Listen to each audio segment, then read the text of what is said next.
Hi everybody and welcome back. My name's Melissa and this year I'm sharing 365 tips for frugal living. Today's tip is to figure out what your priorities are. So if your priority is to save money, then do everything you can to save money. And when I say save money, I mean like on products, like spend less money on them.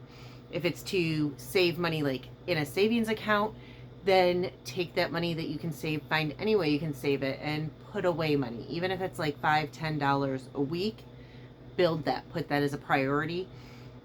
Stop buying something else so you can put that money in savings. If your priority is starting your own business, then that might mean late nights and extra hours, working essentially 2 full-time jobs as you're working a full-time job to support yourself and your family, and also working a full-time job starting your own business that might not even be paying anything at the beginning. If your priority is losing weight, then eat healthy, work out, figure out what your priorities are. So me, my number one priority is my kid. And as a result, I do recognize that kids aren't exactly a cost-effective investment. I mean, not that they're really an investment at all, but like, I don't know the word I'm looking for, so I just subbed one in.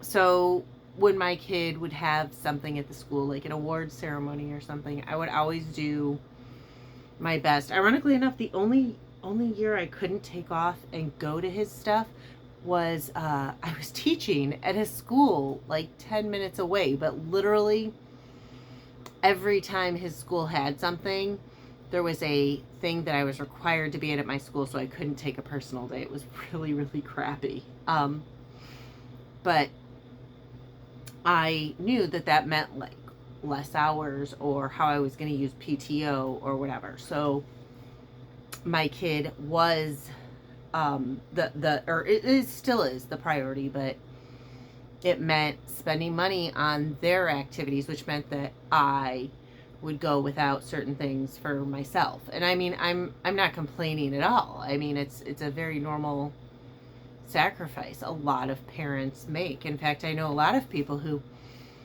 said that their number one reason they don't want to have children is because they're not willing to make the sacrifices that a good parent would make. And didn't want to, they didn't want to sacrifice their career or their time. They didn't want to deal with like school stuff or being sick or anything like that. And I think that is absolutely a-okay. But, that's the thing. So for me, because my child is my priority, then that created a whole different set of circumstances. But even though my child is still, and I'm thinking that until the day I die, my child will be my number one priority, even once they're all grown up, just because that's the person I am. But as they've grown, I've started having room for other priorities. And so currently in the process of figuring out what my top priorities are, because right now, if you ask me my priorities, aside from knowing my kid is my number one priority, I would probably have a list of about 27 priorities. And because I have so many priorities, I can't really get anything done. So I'm going to make a list and, top 10 priorities, and kind of like start knocking things off that list. Because like some of the priorities are a temporary priority. And that's the other thing. Like, you should know the difference between your temporary priorities and your permanent priorities. Like, my kid will always be a priority. But, for example, it's September. So if my kid was still like 7, 8, 9 years old, one of my priorities that would be a temporary priority would be making sure he had his Halloween costume, whether it be that I was going to order it, make it, whatever. Right now, that would be a temporary priority. So knowing the difference. So like right now, one of my temporary priorities is to finish up and get the root garden planted and get the hoop thing made, so that it is set for the fall/winter. But my overarching priority is to have a yard where my landscaping produces food instead of grass.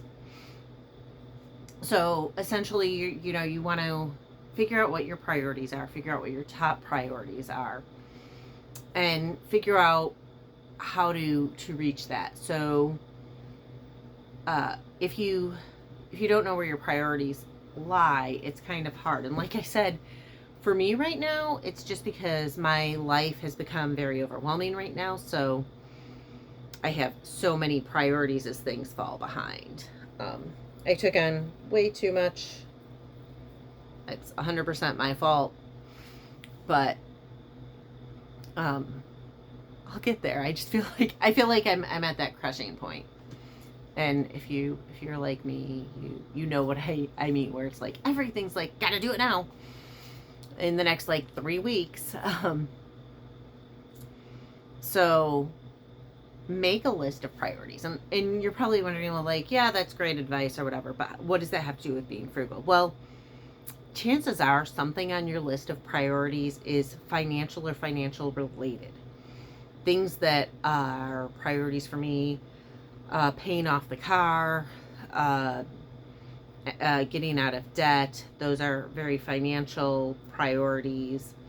Making a garden is also a frugal investment because I'll be growing my own food, so it'll reduce the grocery budget. I mean, it's kind of it's a hobby that pays off, really. So there's that. Things like getting in shape, because if you're healthy, that is better. But almost everybody has in their, if you went to like a top 5 priorities, chances are one of them is financial in nature, whether it be saving money, starting your own business, getting a better job, paying off debt. Something is financial in nature. So you have to figure out where that priority sits on your list and how you're going to develop a plan to achieve it. So once you know your priorities, and some of them will be like an obvious plan and some of them won't. Like, I know my kid is my top priority, and I know that means putting them first. And not that now that they're older, not that everything I do now always necessarily puts them first. So now I may say, you want to, I don't know, you want to go to this movie, but and let's say we added in the budget to go to the movie, but first I need to get the garden done, and then we'll go to the movie another day or something. So, it doesn't necessarily mean always, but it means putting his needs above mine, and it means making sure all of his needs are met. And so, that's obviously like a different, like, I don't really have to write how to achieve and make sure that I am prioritizing him.